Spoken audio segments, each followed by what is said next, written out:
In this video, we're tackling one of humanity's most audacious goals, establishing humans on Mars.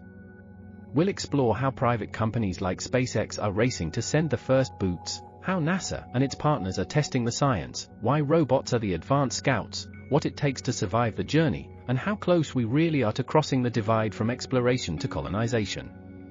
Whether out of ambition or survival, this journey matters deeply. Let's break it down. First, why choose Mars over all the other destinations out there?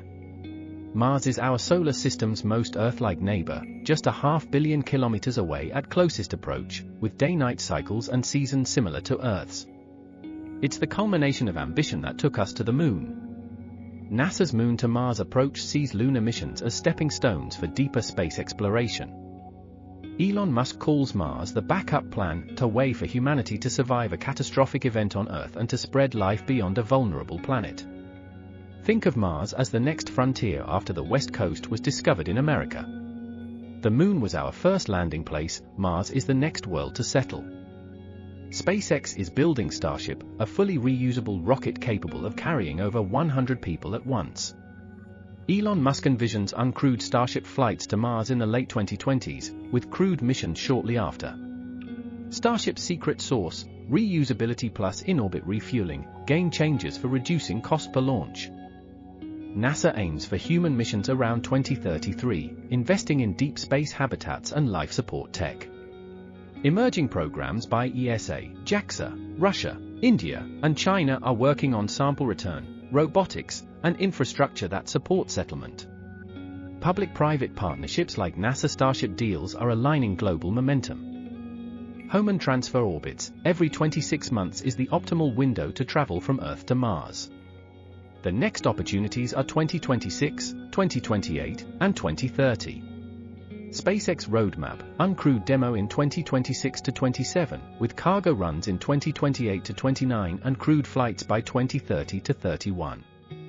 NASA says crewed landings could come by mid-decade after Artemis lunar missions mature. But experts argue for a more cautious 2035 to 2040 timeline, with scalability toward actual colonies in the 2050s. Rovers like Curiosity and Perseverance are scouting water, radiation levels, rock types, and dust composition. Orbiters like MAVEN and TGO are mapping atmosphere and subsurface ice, essential for future ISRU, oxygen, water, fuel. Robots are like the advanced party scouting a new continent, mapping it and marking resources before settlers arrive. In future windows, robotic 3D printers may construct habitats from Martian soil, no Earth lift needed. Journeys take 6 to 9 months. Astronauts face cosmic radiation and zero-gravity risk to bone and muscle. Starship's life support systems must deliver air, water, recycling, power, and radiation shielding for a crewed journey. Mars lacks a strong magnetic field or thick atmosphere, leaving colonists exposed to cosmic rays and solar storms. Mars' thin atmosphere makes it challenging to slow large vehicles during landing. Supersonic retropropulsion, burning engines to brake, as proven by SpaceX's rockets and lunar landers. Crew quarters, life support plant growth systems, power setup, solar plus nuclear, all buried or shielded. Use ISRU to extract water, ice and co., producing oxygen, fuel, and water on site. Phase 1 initial module footprint, 12 to 20 people, living underground or inside HDPE domes, powered by reactors, growing food in hydroponics greenhouses. Phase 2 expand local infrastructure, more habitats, power arrays, robotics, mining, and manufacturing units. And eventually a fully self-sustaining colony with its own food, water, energy, parts, and population growth. Perhaps a Mars suburb by 2050 to 2060. Let's get into the engineering behind the settlement. Autonomous drones and rovers lay infrastructure, shield modules, and maintain systems. Human operators on Earth will guide robots via satellite, allowing live remote maneuvering. At first, spare parts and tools arrive from Earth, but quickly, Martian-made parts take over via regolith-based printing. It's not just structures, people build societies. Small communities, limited space, stress, interpersonal dynamics, mental health protocols will shape survival and success. Who governs Mars? Funders? International agencies? Will they follow Earth jurisdiction or something new? Planetary protection cannot contaminate Mars or introduce invasive Earth life, creating strict biocontainment rules.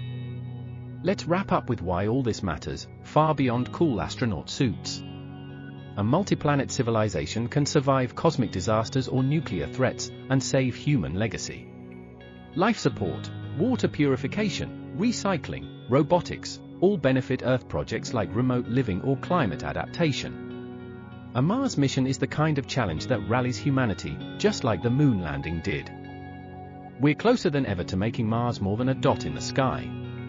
Starship is flying, NASA's building infrastructure, robots are mapping the terrain, and humans could land in the early 2030s.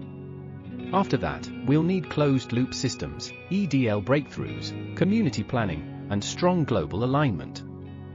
If building a Mars colony caught your imagination, give us a thumbs up and hit that subscribe button. Tell us in the comments, what would you bring on that first Mars mission? And don't forget to share this video, because we're all riding along on this epic journey.